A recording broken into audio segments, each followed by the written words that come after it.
Hey guys, in this video, we're going to go over how to delete sent mail in Gmail, even after, 1 day, 1 week, 1 year, even 5 years.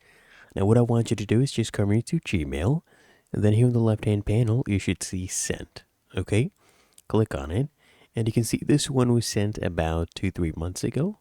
So to go ahead and, delete this, all you have to do is click on this check mark right here, and then you can, select more if you want. And then click on this delete icon, or if you only want to delete this one, right? You can come here, uncheck these. You don't even have to check this one. You can just click on this delete icon right there. As you can see, it's been moved to trash.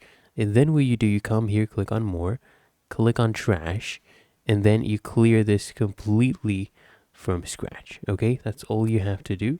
And if you're wondering how to go ahead and do that, then you just click here on empty trash now. Otherwise, in 30 days, they automatically get deleted. So you just empty this trash, and there you go. The message or the email has been deleted. Really that easy. If you found this helpful, make sure you smash the like button and subscribe to App Mentor.